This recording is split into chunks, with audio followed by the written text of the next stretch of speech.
acuerdo, entonces quedó petado. Ya.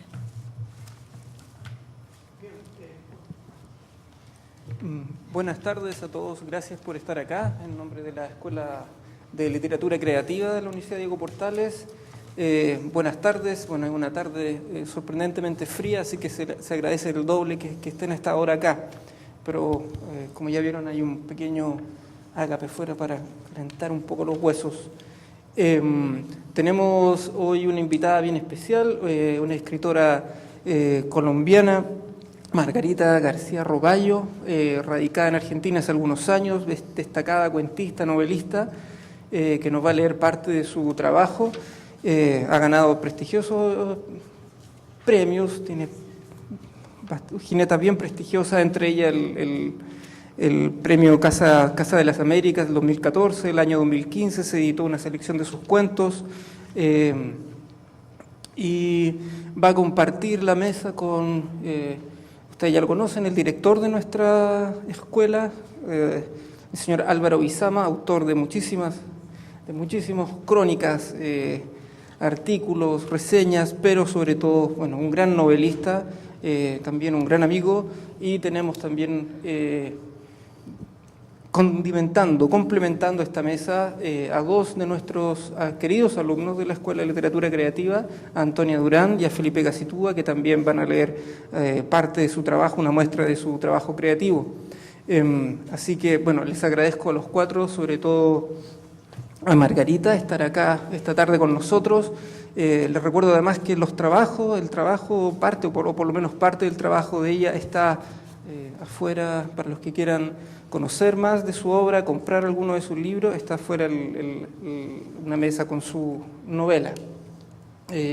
Para comenzar, bueno, empezaremos con la juventud, Felipe y Antonia, y para hacer honor al viejo código de las mujeres primero, Antonia, si quieres comenzar, te escuchamos atentamente.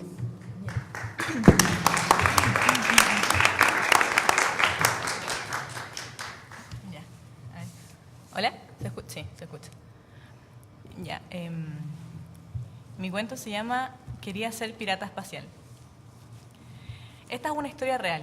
Lo sucedió al amigo de un amigo. Así comenzaba una pequeña sección animada en el Cartoon Network de los 90. La daban entre comerciales y no figuraba en la revista del cable. Eran cortos de leyendas urbanas, historias extrañas. Algunas te daban miedo y quedabas con una sensación rara por el resto del día. Otras eran simplemente ridículas, como esos cagüines que te cuenta tu amigo que sabes se lo inventa todo para ser más interesante. Siempre me acuerdo de Cindy, una adolescente extremadamente popular con un peinado envidiable, de esos que se llaman panales de abeja. Pero Cindy era demasiado floja y no se lavaba el pelo. Le daba mucho trabajo volver a armar su peinado, así que, para mantenerlo, lo arreglaba con abundante laca y otras sustancias sospechosas. Pero no todo era belleza y popularidad para Cindy. También sufría de unos terribles dolores de cabeza. En el baile de graduación, el momento cúlmine de su vida adolescente, la coronan reina, pero justo antes de dar su discurso, cae al suelo.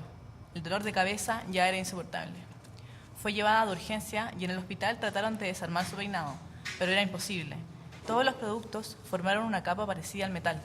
Solo una sierra logró cortar su cabello, revelando un nido de arañas negras que salieron corriendo de la cabeza de Cindy.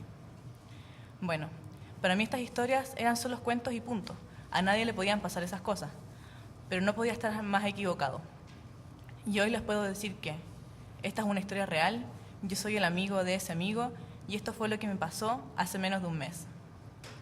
Primero lo primero. Yo soy una persona normal, común, de la media. Ni muy bonito, ni muy feo, ni muy inteligente, ni muy pavo. Alguien normal, un chileno más. Soy de esas personas que les dicen, yo te he visto en alguna parte. Sí, respondo yo, probablemente en todas, porque soy normal y mi vida es normal y las cosas que me pasaban también eran normales. Pero todo cambió cuando la Nación del Fuego atacó. No, mentira. Eso es de Avatar, pero sirve de metáfora. Cuando salí del colegio y di la PSU, claramente no me invitaron a tomar desayuno con el presidente, pero mi abuela me regaló un chocolate, aunque haya sacado un puntaje ahí nomás. Nunca me imaginé entrando a la universidad, no me gusta estudiar, pero lo hacía por cumplir. Es tu único deber, decía mi abuela, y como ella era la jefa, solo me quedaba decir amén y aprenderme la fórmula del trinomio cuadrado perfecto, que al parecer era fundamental para la existencia. Como tenía que aportar en la casa, después de un verano con el Lucho, mi vecino, carreteando contadas veces y ayudando a mi abuela en el negocio, fue momento de buscar trabajo. Tenía una bicicleta bonita, que me había armado el papá del Lucho. Yo no sabía bicicletas, pero él se enseñó en explicarme todos los detalles técnicos mientras yo firmaba con la cabeza tratando de parecer inteligente. En fin, la bicicleta era fantástica, al nivel de muy posible que te la roben fantástica, según el tío. Así que compré la mejor cadena y fui a una oficina de correos de Chile a pedir pega. Siempre me han gustado los carteros.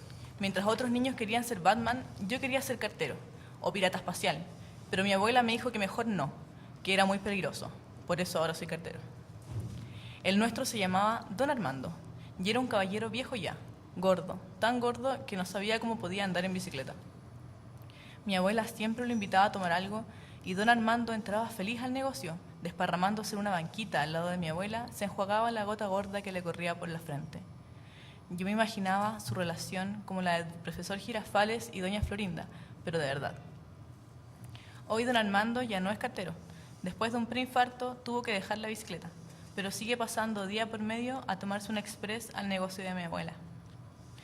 No puedo decir que estaba disconforme con mi vida. Tenía un trabajo, casa, comida rica y todos los días me hacía en la cama. Me iba bien, pero aún así, cuando me juntaba con mis amigos del colegio, sentía algo en el pecho que no quiero calificar como envidia, pero probablemente lo era. Ese algo me hacía cuestionar todas las decisiones. Me hacía pensar que mi vida era demasiado común, sin emociones, así que decidí hacer algo al respecto. Hace unas 3 semanas, más o menos, no tomé el mismo camino al trabajo. Quería sentir algo nuevo, dejar de ser tan predecible. Nunca cambio de ruta porque sé que me demoro exactamente 13 minutos en llegar al correo, pero ese día me sentía como el pirata espacial que nunca pude ser.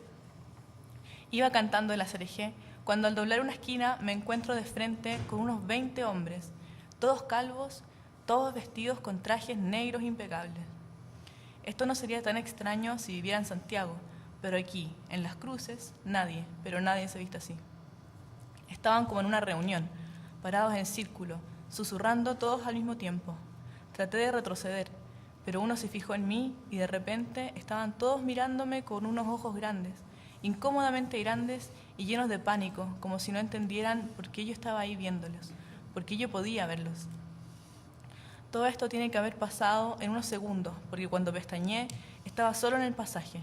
Sin pensarlo, me di media vuelta y fui a la casa. Mi abuela no entendía lo que pasaba. Le pedí que por favor llamara al trabajo y dijera que estaba enfermo, que inventara algo, lo que sea. Sentía que no le podía contar de esos hombres, que eran un secreto.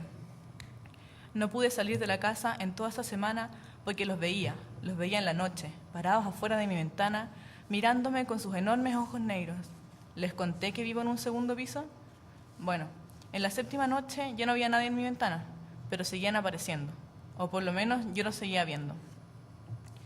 Tuve que volver al trabajo, así que pedí que por favor me mandaran lo más lejos posible, que me cambiaran la ruta, pero no importaba dónde estuviese, siempre había uno de ellos en la vereda. Estaban en todas partes. Traté de ignorarlos un par de días, de hacer como si no existieran, pero era imposible. Ellos ya sabían que yo sabía. Ya no estaba durmiendo bien, y puede que esto haya sido solo paranoia mía, pero una noche, llegando a la casa, me topé con los basureros, y al pasar por el lado del camión, vi en cada uno de ellos esos mismos ojos negros, demasiado grandes como para ser normales. También me pasó con el chofer del colectivo, con el tipo que venía a dejar la mercadería, con el empleado de Coca-Cola. Parecía ser que todos los trabajadores, públicos o privados, tenían esos ojos. Después de 15 días paranoico, viéndolos en todas partes, de un día para otro desaparecieron. No los volví a ver en las veredas, cambiaron las personas que nos entregaban el pan o las bebidas, igual que los recolectores de basura, y jamás volví a ver a ese colectivero. Mi vida volvió a ser igual de fome y normal que siempre. Repartir cartas y paquetes, ayudar a mi abuela en el negocio, juntarme con el Lucho. Y por primera vez ya no me importaba mi normalidad. Había tenido suficiente emoción por el resto de mi vida. Muchas gracias.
No, hola.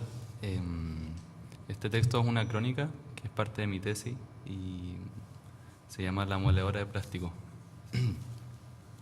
1. El aire parecía ser de colores, pero era polvo denso que escocía los ojos. Ninguno de los dos usaba mascarilla. Tenían los brazos cubiertos de una capa de plástico molido, blanco, con dispersos pigmentos azules, amarillos, rojos, verdes, naranjos. Alrededor, por todos lados, había pilas de sacos semiabiertos, bocas que muestran residuos de plásticos destrozados, masticados, fragmentos de colores del porte de un grano de café. Sobre una tarima, un molinillo de 1,50 m de alto, azul. Percutía un siniestro estruendo, ensordecedor, por eso ambos usaban orejeras. El ruido de la máquina paró de repente. ¡Ah! Esta máquina reconcha a su madre, dijo el hombre que la manejaba, sacándose el jockey con fuerza y limpiando el sudor de su frente con el antebrazo, dejando una colorida estela de polvillo sobre sus cejas. Estaba sentado en un piso sobre la tarima, próximo al ducto del molinillo, tirando los objetos plásticos. La máquina ya venía presentando problemas en lo que iba de mañana. El otro hombre apretó el interruptor, se subió a la tarima y por el ducto metió su brazo viejo, tostado y manchado por el sol. Al sacarlo, su brazo estaba cubierto de viruta plástica. De la garganta de la máquina sacó un pote rojo de mantequilla, pero partido por la mitad, mordido a medias. Lo rompió en unos cuantos pedazos con sus manos enguantadas y lo tiró de nuevo a la boca de la bestia. La prendió nuevamente. A un lado, como en los zoológicos, había un recipiente gigante con más potes y bandejas y palitos de helado y pastilleros y dispensadores de sacarina, todo de plástico, comida para el animal. En el suelo, algunas calcomanías de las marcas de esos potes, bandejas, palitos, etc. «Tiene que ir de a poco, maestro», le gritó, intentando sobreponer su voz a la creciente y fragorosa bulla de la moledora de plástico. Tomó un puñado de las chicherías plásticas y las iba tirando con delicadeza, dejándolas caer por el ducto. «Ve», le dijo, con una sonrisa forzosamente forzada. Se bajó y siguió hurgando bolsas con otros modelos plásticos.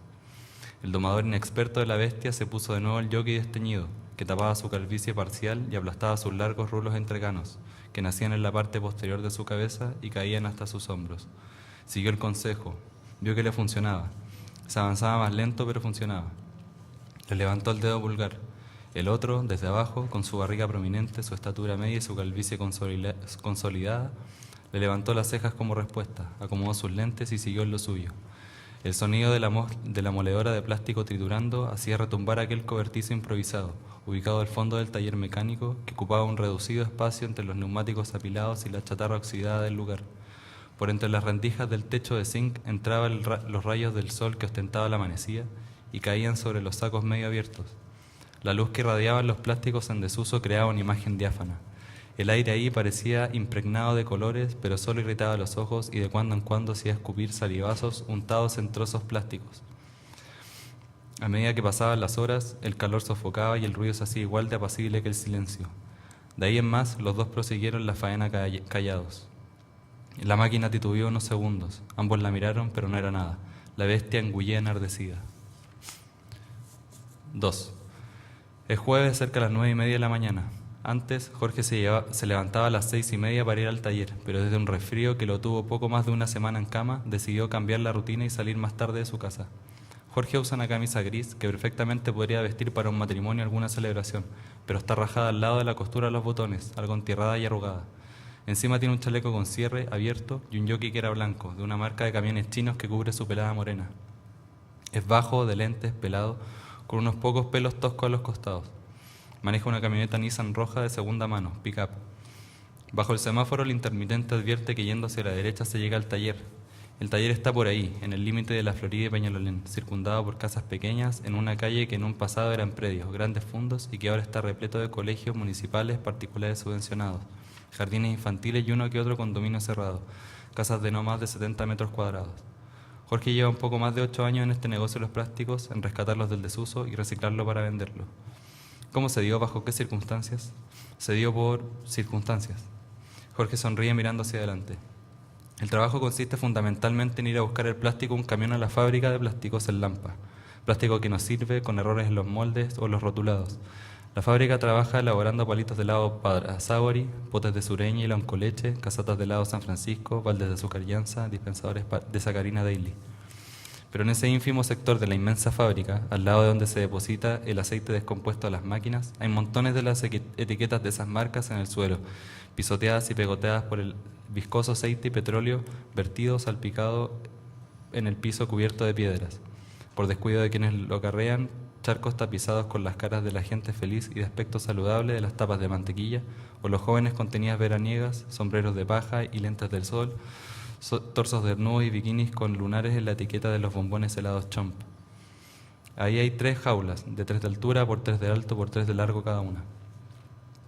El plástico ahí siempre lo han vendido, pero arriba se dieron cuenta que estaban choreando hasta que yo agarré el negocio y se terminó eso. ¿Cómo choreando?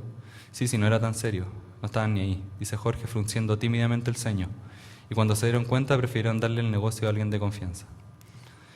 En la primera jaula están los armazones de los productos rojos apilados a la mala y envueltos inútilmente en bolsa, ya que sus formas puntiagudas la perforan, dejando su envoltorio como ropa harapienta.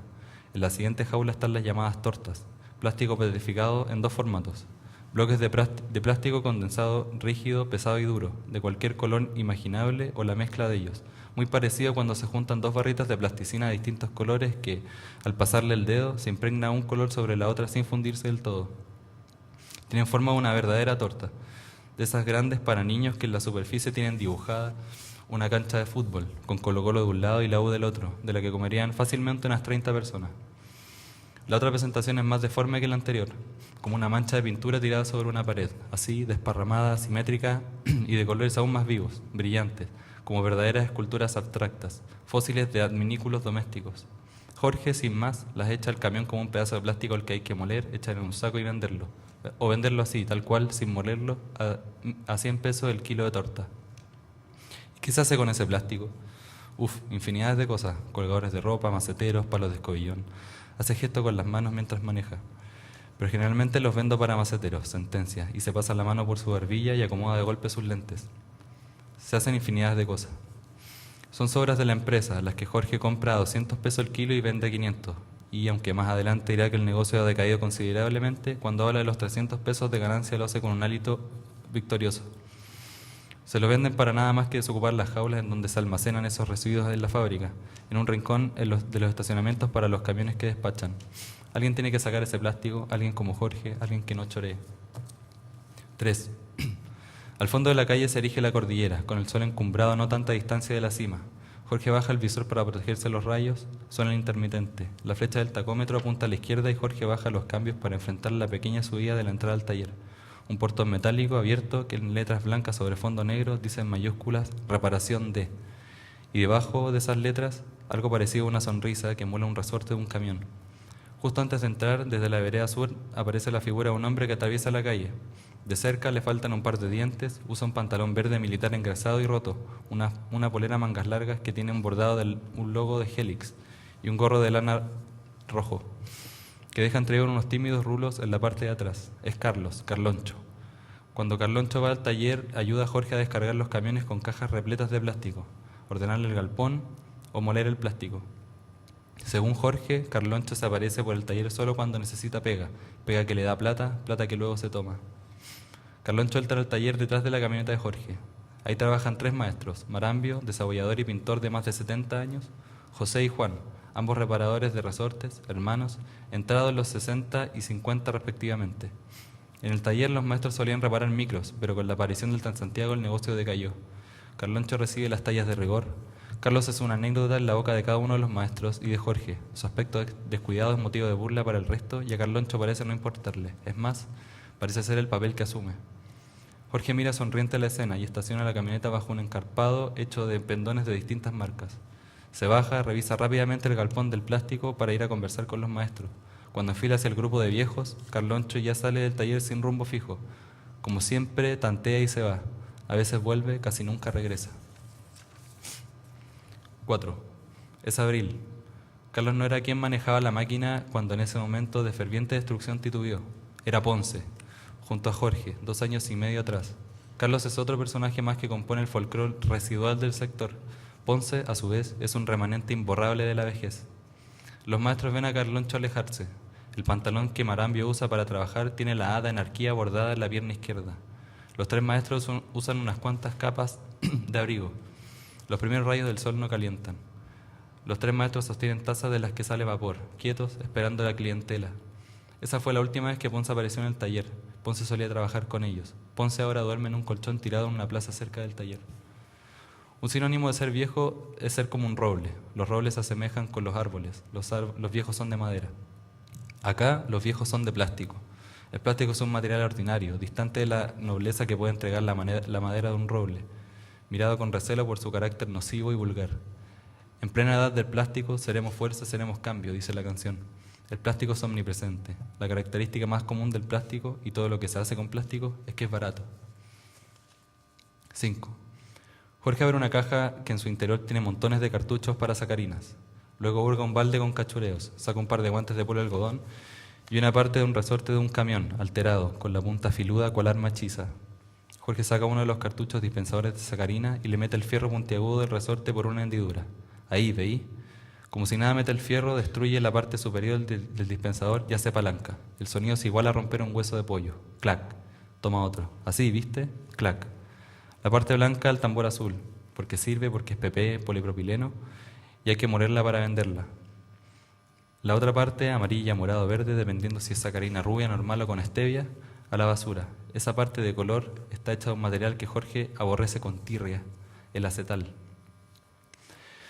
El acetal es una molécula con 2 grupos alcoxi unidos a un mismo átomo de carbono. Un grupo alcoxi es un grupo alquilo unido a un átomo de oxígeno. Alquilo viene de alcano, que a su vez quiere decir hidrocarburo, compuesto que solo tienen átomos de carbono e hidrógeno.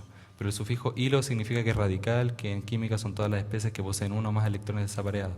El electrón desapareado es aquel que no tiene su spin compensado por otro electrón de spin opuesto en el mismo átomo, por lo que es un electrón sin la propiedad física básica de las partículas elementales. Esto consiste en tener un momento angular intrínseco de valor fijo en mecánica cuántica. Esto es un conjunto de 3 operadores para los cuales existe un conjunto de estados linealmente independientes que satisface una fórmula. Pero fundamentalmente el alquilo es un sustituyente, que significa que es un heteroátomo que ocupa el lugar de hidrógeno de un hidrocarburo. Esto hace confundir los acetales con cetales, pero según estudios posteriores han concluido que los cetales son un subgrupo de los acetales.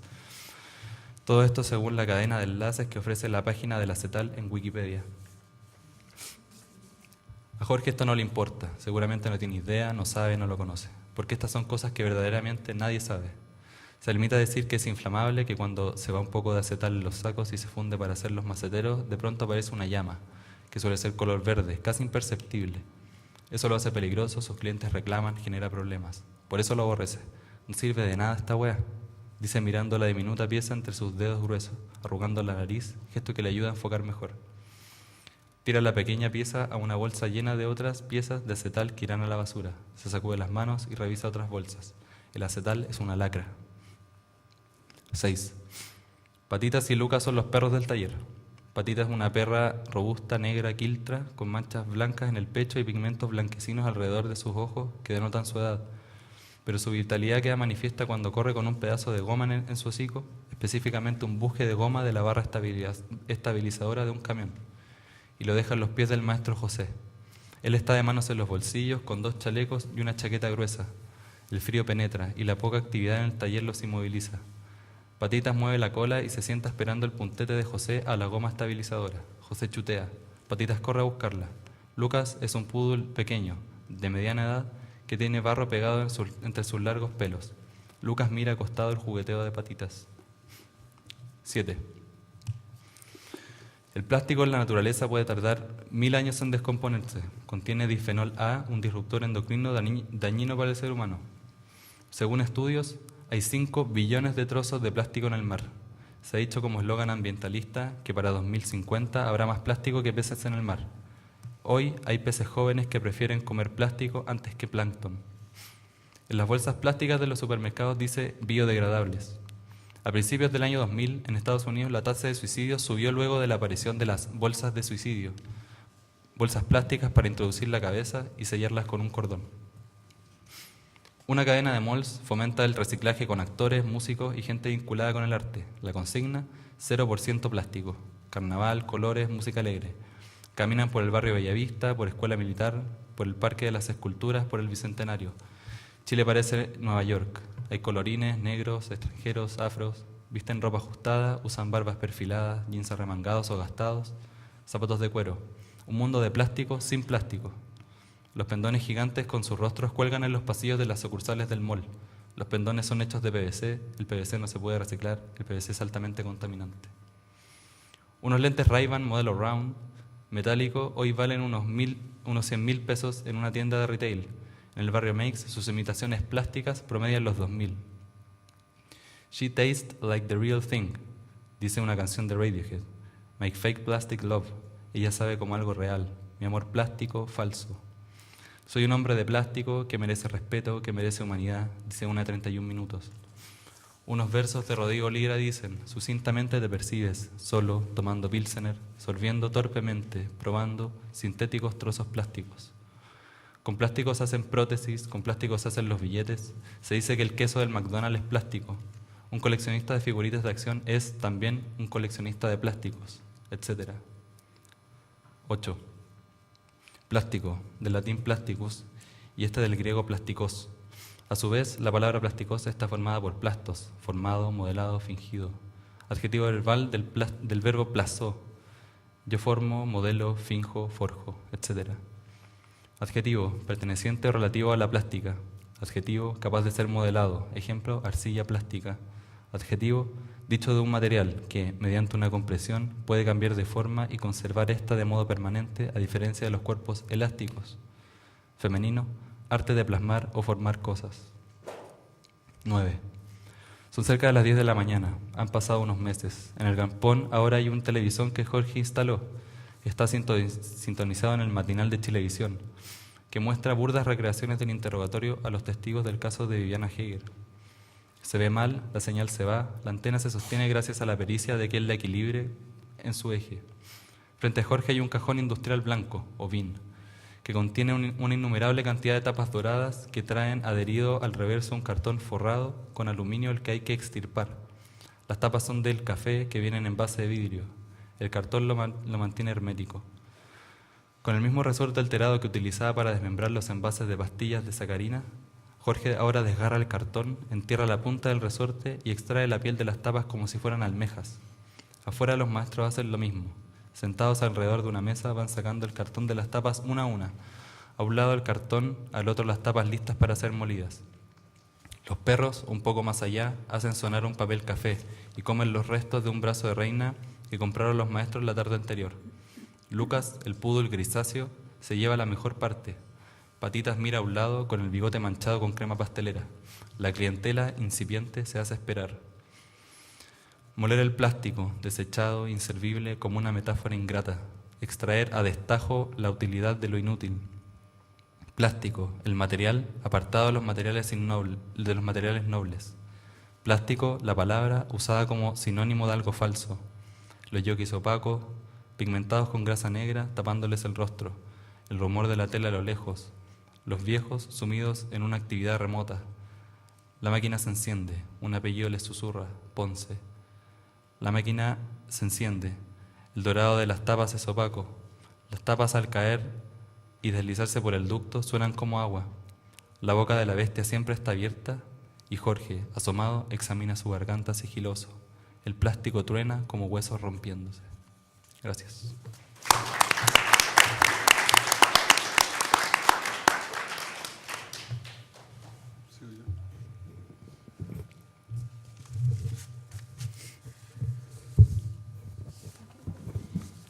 Hola, ¿sigo yo? ¿Sí? En general nunca leo nada de lo que escribo en público, así que disculpen los problemas. Voy a leer un fragmento de una novela inédita que se llama Laguna. Se llama Laguna por la Laguna Sausalito. La novela transcurre en Viña, pero también por un poema de Joseph Brodsky que se llama Laguna, que me gusta mucho. La novela transcurre en Viña en febrero del año 92, en una noche en la que el Festival de Viña está tocando Ana Gabriel. Entonces voy a leer un fragmento.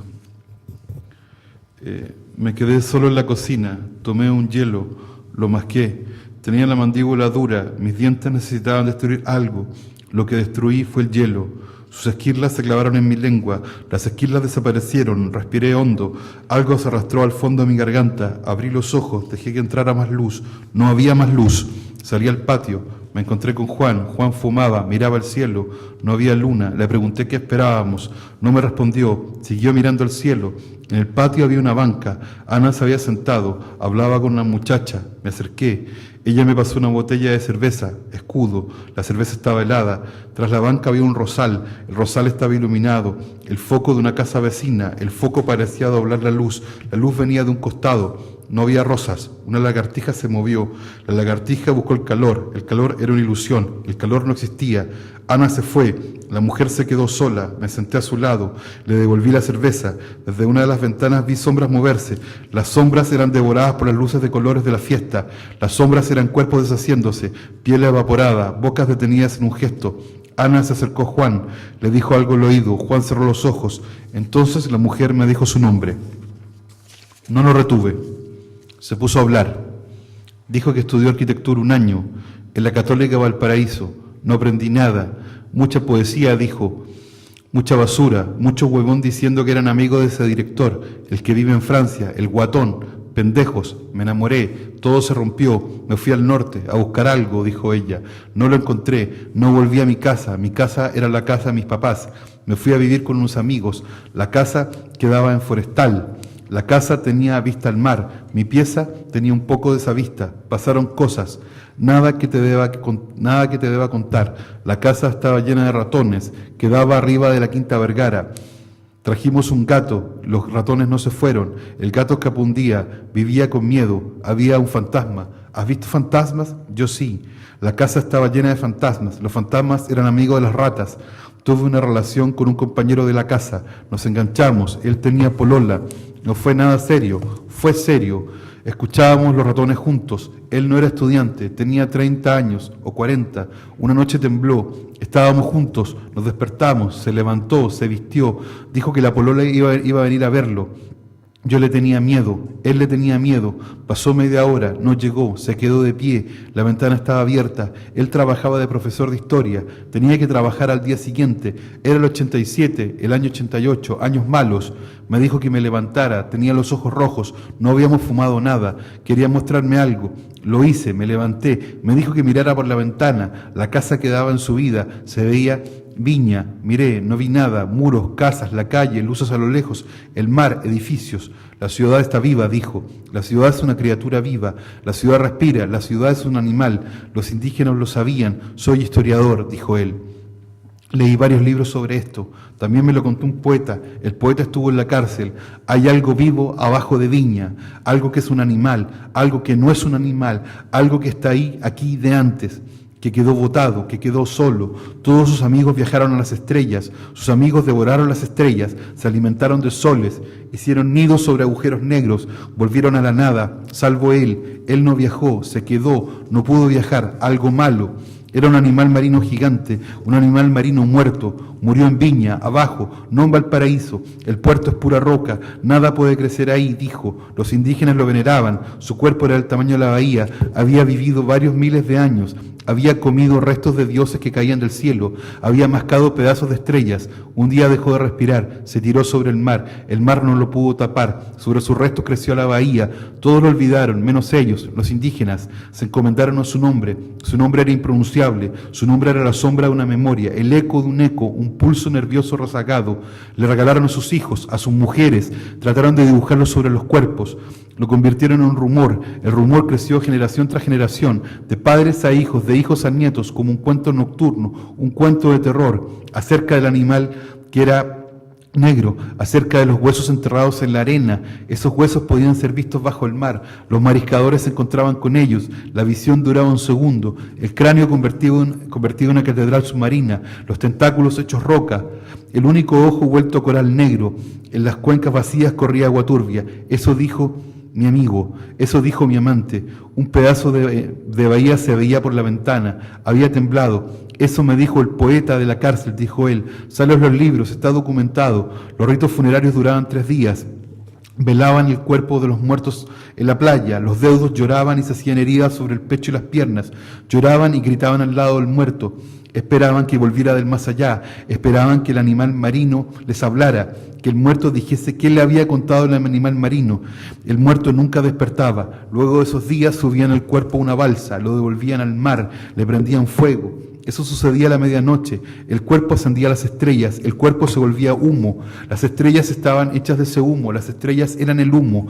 Eso creían, eso quedó en su memoria. Se arrastró por generaciones, por siglos. Una bacteria dentro de una célula dentro de otra célula. La memoria es un virus, la criatura dormida bajo el mar. El Dios informa, los sacrificios. Cuando las familias de clase alta se mudaron de Valparaíso a Viña, eso seguía ahí. Las familias invadieron los fundos, las familias cambiaron la ciudad, Viña se volvió Viña, la criatura dormía debajo, algunos niños empezaron a soñarla, un recuerdo sin forma, un miedo sin nombre, algo que los despertaba en la noche, empezaron a hablar de ella, descubrieron que no soñaban con ella, soñaban lo que ella soñaba.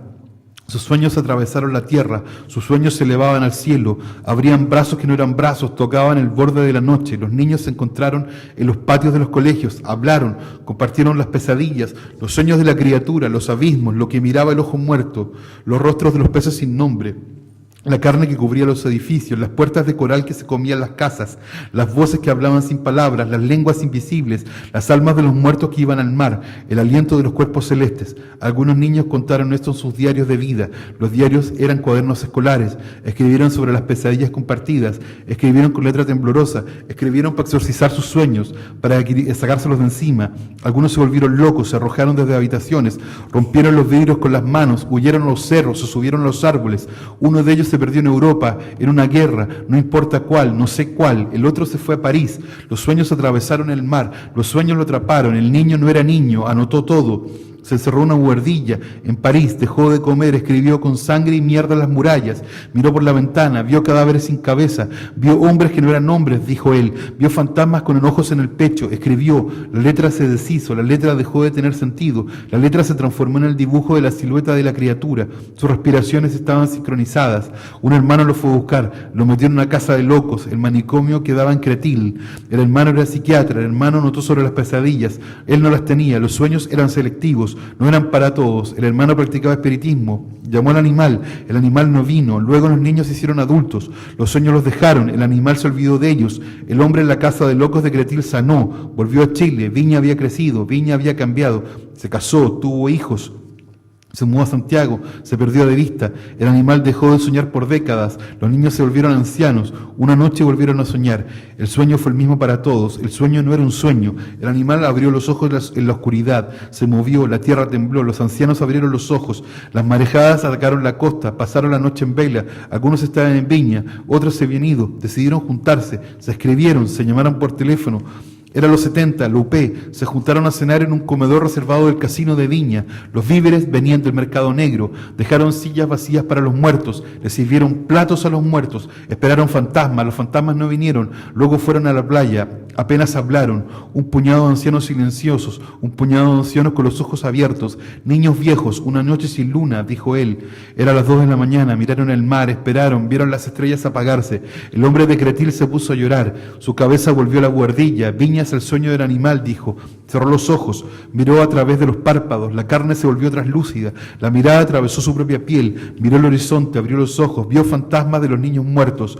No había olas, los niños estaban vestidos con la ropa del pasado, la ropa eran harapos, las ropas se deshacían, los jirones caían sobre el agua, la tela era ceniza, se deshacía en contacto con el agua, los niños tenían la piel rota, tenían la piel llena de tierra, los niños se dieron vuelta, no hicieron ningún gesto, no se despidieron, los niños caminaron sobre el agua, la noche negra, los niños fantasmas avanzaron por el mar, el cielo se apagó, los niños se desvanecieron, una mujer los vio hundirse en el agua, reconoció a uno, había estado hace décadas en su cumpleaños. La mujer recordó la fiesta, un baile iluminado por el aleteo de 1000 luciérnagas. La mujer lo llamó, dijo su nombre, el niño no respondió, el agua se los tragó, el animal no habló más, dejó de soñar, dejaron de verlos, pasó una hora, nadie habló, decidieron irse, varios de ellos donaron sus libros a la biblioteca de Viña, los diarios venían de ahí, la biblioteca de Viña tiene un Rodán en el jardín, el Rodán no es un Rodán, es un boceto de una escultura que nunca existió.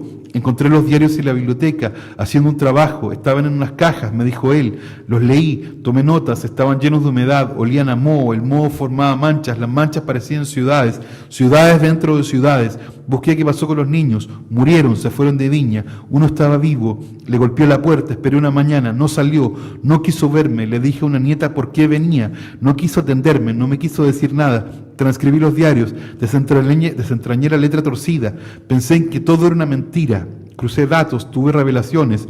El animal está vivo. Creo que no lo veremos nunca, me dijo él. Caminamos sobre él. Ahora hay niños que sueñan con lo que él sueña. Esas visiones, esas sombras, esa lengua que no es lengua, me dijo él. Yo lo miré, dijo ella. Me gustaba, pero no lo entendía. Estaba lejos. Él, yo, lo que él decía. Traté. Eran las 2 de la mañana. Escucha, dijo él, cierra los ojos, trata de registrar el murmullo de las olas. Las olas existen lejos, su sonido cruza el aire. Trata de atrapar el ruido de la ciudad. El esqueleto del animal está debajo del ruido. Yo lo hago, dijo él. Trato de escuchar. Pienso en el animal, en la letra de los diarios de los niños, en los sueños. Quiero tenerlos, quiero que me lleguen, dijo él. No le dije nada, cerró los ojos, escuché. No vino nada, no oí nada, no vino el mar, no vino el rumor de las olas.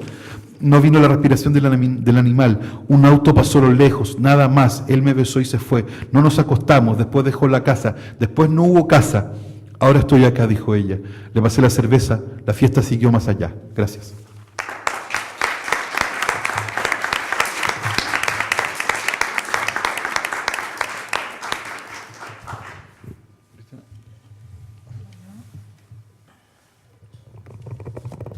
Bueno, muchas gracias por la invitación.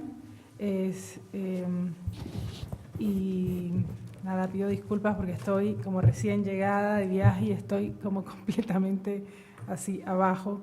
Me levantó el texto de Álvaro, muy difícil de leer después de eso, porque bueno, me encanta lo que hace y me encantó particularmente esto que leyó, así que ahora no sé qué leer.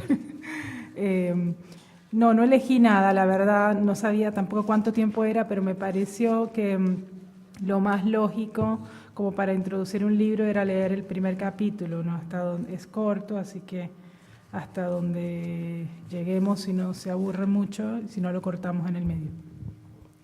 Esta es mi nueva novela que se llama Tiempo Muerto. 1. Lucía y los niños están echados en la arena. Tomás encajado a un costado de su cuerpo y Rosa en el otro, como dos órganos blandos de fácil remoción. Huelen a sal y a mazorca asada. Tomás se queja del libro que Lucía le compró. Benjamín sale a pasear en su nave y se queda sin combustible, improvisa un aterrizaje de emergencia en un asteroide y se siente a esperar. No le gusta nada, dice. ¿Pero por qué?, pregunta Lucía. Él se encoge de hombros y frunce el entrecejo. Es un tic, lo repite muchas veces a lo largo del día. Un movimiento mínimo pero vital, como el de plegar y soltar el diafragma en cada respiración. Ya se terminaron los fuegos artificiales, solo quedan los rusos, sus voces ríspidas perdiéndose en el aire, intentando rescatar unos cohetes que se elevan poco más de 1 metro y que en vez de explotar, sueltan una humareda negra y espesa. Hace un rato los niños empezaron a toser y Lucía tuvo que moverse a la playa de al lado, donde encontraron una pequeña colina de arena que debía haberse formado tras el paso insistente de una cuatrimoto. En ese mojón, Lucía apoyó su espalda. Ahora están a punto de dormirse. Los últimos cohetes caen en la arena con un sonido melancólico, rotos y sin gracia. Tomás dice que él puede contar una historia mejor que la del libro. Lo abre y hace como que lee. Benjamín salta al vacío, se hunde en un hueco negro de agua helada y se queda tieso y entumecido. ¿Quién te enseñó la palabra entumecido?, le pregunta Lucía. ¿Y Tomás qué hace? Se encoge de hombros. Rosa está dormida. Antes de dormirse le preguntó por Pablo. Se quedó trabajando, le contestó ella. Y Rosa la miró fijo, como buscando en su cara alguna otra respuesta. Después abrió la boca en un bastezo enorme en el que cabía un puño cerrado. Es 4 de julio. Los fuegos artificiales empezaron a eso de las 8, cuando todavía era de día. No se ve nada, se quejó Tomás, mirando el cielo mientras hacía sombra con las manos. Poco después, toda la costa de Miami Beach se llenó de luces que explotaron en más luces. Había personas sentadas en la arena empuñando botellas de cerveza y comiendo cosas que venían en latas. Lucía había llevado jugos para los niños y una champaña para ella, y unas uvas orgánicas de las que Rosa se antojó en el supermercado y después no quiso. Habían costado casi lo mismo que la champaña. A eso de las 8:30, Rosa se antojó de unas mazorcas que asaban en el bar de la piscina y fue hasta allá. Pidió 3 y dijo que se las cargaran a la habitación. Se manejaba perfectamente bien en los hoteles. Tenía dificultades con las tablas de multiplicar, eso decía una tal Miss Fox en el último informe de la escuela, pero se sabía de memoria los 16 dígitos de la tarjeta de crédito de su mamá. Benjamín dura congelado 12 siglos hasta que un meteorito cae en el hueco de agua helada y está allá adentro y revive pero desintegrado. Tommy, dice Lucía, vamos a dormir, mañana sigues. Tomás cierra el libro y se pone de pie. Lucía alza el rostro y camina de vuelta a la playa del hotel. Los rusos están sentados en círculo, toman algo de unos vasos desechables y cantan canciones rusas. Son estridentes, se visten con ropa cara pero fea. Los más jóvenes, hombres y mujeres, son escandalosamente bellos. Los más viejos están fofos y gastados. Esa perspectiva le da cierto alivio. No me gustan esas personas, dice Tomás. Se llaman rusos. Para entrar al hotel hay que atravesar un camino de piedras hasta dar con unos escalones que conducen a la piscina. No me gustan los rusos, insiste Tomás, ya en el ascensor. Lucía quiere estirar su mano para alisarle el pliegue entre las cejas, pero necesita ambos brazos para sostener el peso de Rosa. A mí tampoco, contesta. Esa mañana llegaron de New Haven a instalarse por 2 semanas en un apartamento que tienen los papás de Lucía en Sony Isles. Queda en un hotel moderno pero discreto y está equipado con todo lo que una familia latinoamericana más o menos acomodada precisa en sus vacaciones, incluido el servicio diario de limpieza y la facilidad de alquilarse una mucama del staff para que les haga algunos extras: cocinar, lavar, planchar, hacer compras, cuidar a los niños. Algunas familias llevan a su niñera. Los papás de Lucía tienen a Cindy, que vino adosada al apartamento y propone una situación menos tercermundista que la de viajar con la sirvienta, o al menos eso se dicen ellos. Cindy nació en Estados Unidos, pero tiene padres cubanos. No usa uniforme. Tiene bucles castaños, auto propio, cadenas anchas y redondas. Y un marido celoso, según contó alguna vez sin que nadie le preguntara. Cindy es una de esas chicas que se acerca mucho a las personas para hablarles, como si todo se tratara de un secreto. Y le gusta tocar. ¿Quieres que te haga un masaje en los pies, Lucy? Te cae de la nada y antes que puedas contestarle ya te ha sacado los zapatos y tiene los pulgares hundidos en las plantas de tus pies, generándote una mezcla de placer y repugnancia. Lucía no le da espacio para que se acerque y aún así no consigue controlarla demasiado. Cindy la odia, o eso piensa ella, aunque su mamá le dice que está equivocada. No le has dado la oportunidad de conocerte. Y Lucía, claro que no. Cindy usa a los niños para comunicarles su resentimiento. Casi todas las quejas que deja entrever mientras revuelve huevos, sirve el café o se mira las cutículas tiene que ver con el carácter de Lucía. ¿Qué desayunó su mami? ¿Ácido muriático? Los niños la miran embobados. ¿Vinagre con limón? Los niños la abrazan y la besan. La primera vez que visitaron el apartamento fueron todos. Pablo, Lucía, Tomás y Rosa, que entonces eran bebés. Días después se sumaron los abuelos. Cindy estaba excitadísima. Su sentido de la proxemia era el de un perro faldero y se paseaba por los rincones escasos como si se hubiese tragado un tornado. Un día golpeó a Pablo con las nalgas. En la cara lo golpeó. Se había inclinado a buscar un juguete de Tomás debajo de un sillón y Pablo, que intentaba leer un libro en el asiento de enfrente, sintió un golpe seco en el tabique. Un golpe ciego en el tabique. Las lágrimas le nublaron la vista. Fue como besar una bola de demolición, le diría aquella noche a Lucía, y se reirían como borrachos, porque estarían borrachos. Todavía no habían tenido la conversación sobre el alcohol y los hijos, o el alcohol como sustituto del sexo, o el alcohol y ese aliento podrido que manejaban últimamente. Esta noche Lucía duerme en su cama con los niños. En realidad los niños duermen y ella se desvela mirando el noticiero. Anuncian días soleados y eso debe producir algún tipo de satisfacción, pero lo cierto es que ella habría preferido que se desatara una tormenta esa misma noche. Algo amenazante pero no trágico, que no sacudiera muchos techos, pero que los obligara a ellos a permanecer en el hotel buena parte de las vacaciones. Los niños jugando con sus iPads o al parqués con Cindy. Lo mejor de Cindy era que conseguía sentarlos a jugar juegos en los que no mediaba una pantalla, y ella leyendo la basura que había en la biblioteca de su mamá. Esa basura cobraba en su cabeza de un modo más eficiente que el alprazolam. Se levanta de la cama y va hasta la cocina por leche. Se sirve en una taza y la mete en el microondas. Cuando está tibia le agrega un chorro de coñac. Su papá lo usa para dormir. Cindy les dejó frutas, pan y huevos para el desayuno. Adentro de la nevera todo luce brilloso y saludable, como de utilería. También dejó flores en el baño y una nota en el marco del espejo pegada con un imán de la puerta de Brandenburgo tamaño miniatura. Bienvenidos, dice la nota. Lucía la despega y la tira a la basura. El pasillo terminaba en un vidrio fijo que llegaba hasta el piso y dejaba ver el paisaje de afuera, un bosque de árboles y un lago con patos. Recortando la vista, había una chica de espaldas, con una camiseta suelta y una faldita escocesa que desentonaría con cualquier cosa que se la combinara. Se llamaba Kelly, y era quien había llamado a la ambulancia y acompañado a Pablo al hospital Se llamaba Kelly y era quien había llamado a la ambulancia y acompañado a Pablo al hospital. Cuando llegó, Lucía todavía no sabía esto. Kelly era también una de las que había firmado esa carta que recibió Pablo el semestre pasado, poco antes de Navidad, y que le enviaban de la secundaria en la que trabajaba. Ahora recordaba su nombre, al que le seguía una J y un punto, lo que le pareció demasiado informal para el carácter de la carta, y que encabezaba la lista de alumnos, escrito con una tinta morada y letra minúscula. Pablo, según le dijo la tarde de la carta, a modo de excusa, pensó entonces, o a modo de efecto distractor, pensaba ahora, estaba atravesando una crisis. Quería dejar las clases y dedicarse a escribir. A Lucía le habría gustado que su crisis planteara, 1, mayor originalidad, y 2, alguna estrategia pragmática que hiciera que de su aspiración, más un proyecto y menos una fantasía con grandes, enormes posibilidades de frustrarse.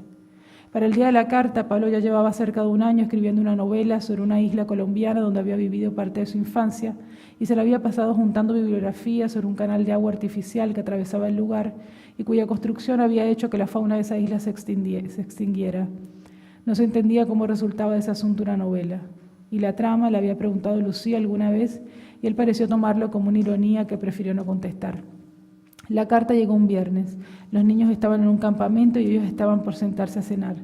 Pablo la leyó en la mesa. ¿Te echaron?, le preguntó Lucía, y sintió un montoncito de chucrut atorado en la garganta.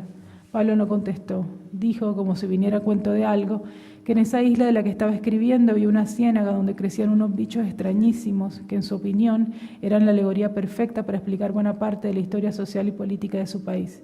En realidad dijo nuestro país, pero Lucía se hizo la sorda para no entrar en la discusión de siempre.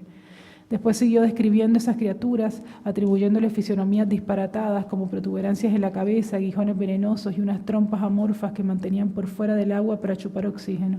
¿Y qué tiene que ver eso con la carta?, dijo ella, interrumpiendo lo que había pasado a ser un monólogo al borde del llanto, con frases cada vez más incomprensibles.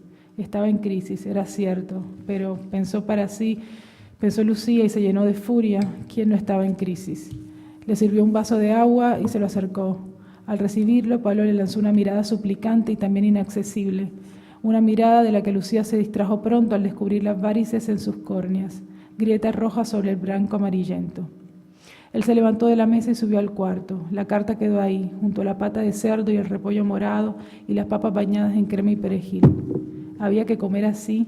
Ella misma había preparado la cena, pero la imagen de ese plato servido, tan pesado y medieval, la sacudió de un modo orgánico violento. Apartó el plato y tomó la carta, se sentó y la leyó. Era un descargo bastante serio del director de la secundaria, que terminaba con la advertencia de que debía cambiar de actitud o irse. En la mitad de la carta había un extracto del informe de los alumnos en el que se quejaban de los métodos de enseñanza de Pablo, violentos y ofensivos, de su sistema de calificaciones, injusto e infundado, de sus ausencias reiteradas, se pasa el día en las barras de cerveza del vecindario, y de su aspecto físico. El profesor viene con la misma ropa todos los días y huele a orines. Después seguía el listado de nombres que debían sumar unos 30, todos escritos en lapicero negro, salvo el de Kelly J. Al no haber una patología cardíaca previa ni nada en su corazón que nos haga diagnosticar alguna anomalía, debo pensar que se trata de ese síndrome. Apenas entró al hospital, antes de ver a Pablo siquiera, Lucía fue al consultorio de Ignacio, su médico clínico desde que había llegado a New Haven. Ignacio era chileno, pero vivía ahí desde hacía décadas y podía decirse que en todo ese tiempo habían entablado una de esas amistades que servían para saltearse instancias burocráticas.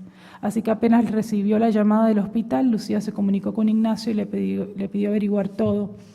Estaba demasiado nerviosa como para lidiar con una cara desconocida que seguramente iba a subestimar su necesidad de saber hasta el último detalle de lo que fuera que tuviera Pablo y del eventual procedimiento.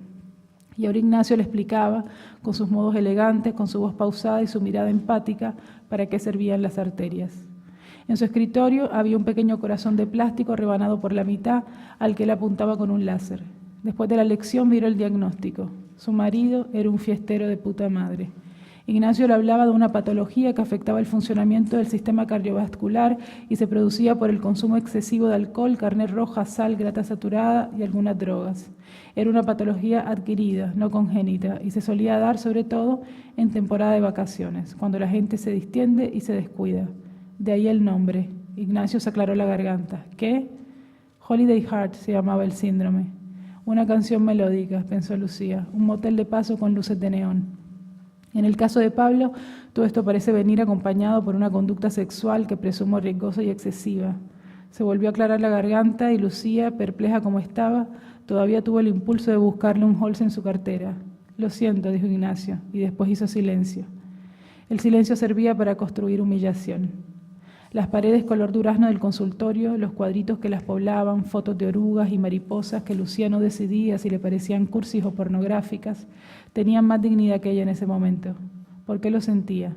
¿Era tan evidente que la conducta sexual riesgosa y excesiva no la tenía con ella? Y ahí, tras el delay de ignorancia que solo podía justificar su narcisismo, Ignacio le contó que Pablo había ingresado al hospital inconsciente y acompañado por una menor. El silencio podía crecer en segundos como una plaga y construir tótems de humillación. Por suerte, Pablo estaba bien, seguía Ignacio. ¿Por suerte para quién? Y que había sido un susto, una pequeña obstrucción en una arteria que se había solucionado fácilmente con un stent. Para su edad quizá era un poco prematuro tener un stent, pero hoy día, dijo, y ella se colgó en esa expresión ordinaria como un escupitajo que salía de una boca fina. Muchos hombres tenían uno o varios. ¿Ah, sí? Que sí, insistió Ignacio. No era nada del otro mundo. Con ciertos cuidados, Pablo podría retomar su vida en cuanto quisiera. Cuando salió del consultorio tampoco fue a ver a Pablo. Recorrió los pasillos del hospital, paseando sin prisa como si estuviera en un museo. Se cruzó con estudiantes de medicina, todos con sus uniformes verdes, verde manzana, todavía sin gastar. Ahí mismo, pero en otra ala, habían nacido Tomás y Rosa. Fue un parto durísimo. La médica encajó sus manos aceitadas en el cuello del útero y le hizo una especie de masaje con presión hacia los costados para ayudar a la dilatación, para allanarle el camino a las criaturas. Era un método doloroso, pero efectivo en el 80% de los casos. Lucía no resistió, pidió que la rajaran. Ya había padecido suficiente el embarazo. Albergar a 2 criaturas en un solo cuerpo, pensaba entonces, era exactamente eso, algo forzado y antinatural. Abría los ojos en la noche, sentía la turgencia en su barriga, el movimiento interno y pensaba, mi cuerpo es una casa invadida por aliens. Después, una vez estuvieron afuera, cambió completamente de parecer. Casi ningún mamífero parida un hijo por vez. Empezó a repetir esa frase por ahí. Con el paso de los años se convenció de la sabiduría de su cuerpo. A sus 40 y pico ya no habría sido capaz de afrontar un segundo embarazo, pero por suerte no le hizo falta para comprobar que 2 hijos constituían la medida perfecta de la maternidad. Más era presuntuoso, menos era mezquino.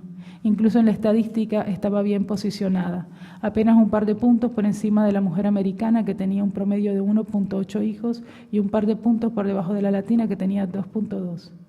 No puedes tener opiniones tan tajantes sobre todas las cosas, le dijo por esos días una vieja colega en una reunión de viejos colegas. Carla se llamaba, trabajaba en la Universidad de Texas y su carrera, vista en perspectiva, era la de un gato salvaje trepando rascacielos. ¿Por qué no puedo?, le dijo Lucía. Los demás las miraron en silencio, gordos de morbo. Y Carla, porque pareces una de esas mujeres para quienes la maternidad es el polo principal, hipertrófico de la vida femenina. Lucía la miró esperando un desarrollo mayor, pero Carla solo agregó, queda feo. Y Lucía, de todas formas, no era una opinión, sino una síntesis ajustada de mí misma. De todas formas, dijo Carla, ¿cómo se pueden tener 1,8 hijos? Los demás rieron con sus dientes empastados de queso crema con salmón, tapenade de aceituna y paté, lenguas mórbidas, ojos tóxicos. En la cafetería del hospital compró una Coca-Cola Light. En la caja había una colección de libros infantiles en español y eligió uno para Tomás. Le gustaba comprarles libros en español para que afianzaran el idioma. A Rosa no le gustaba leer, prefería los deportes y la comida. Era una niña de 7 años con el apetito de un muchacho de 16. Camino a la habitación de Pablo, examinó el libro. Un niño soñaba que viajaba en su nave espacial y se perdía en un cruce de galaxias, y sospechó que debía estar pensado para regalarlo a los chicos que estaban internados. Quiso devolverlo, pero ya había entrado al ascensor. Marcó el piso. Apenas abrió la puerta, descubrió aquel IJ a contraluz, mirando por la ventana. Además de la falda escocesa, llevaba unas botitas militares y unas medias largas escarchadas, todo comprado con monedas en alguna venta de garage. Eran las 8:15 de la mañana de un sábado inusualmente frío. El viento golpeaba fuerte en las ventanas como el aullido de un roquero al tímpano. Ahí termina.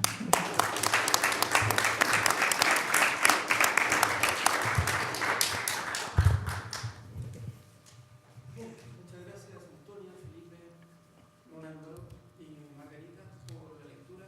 Te deseamos una feliz estadía. Gracias.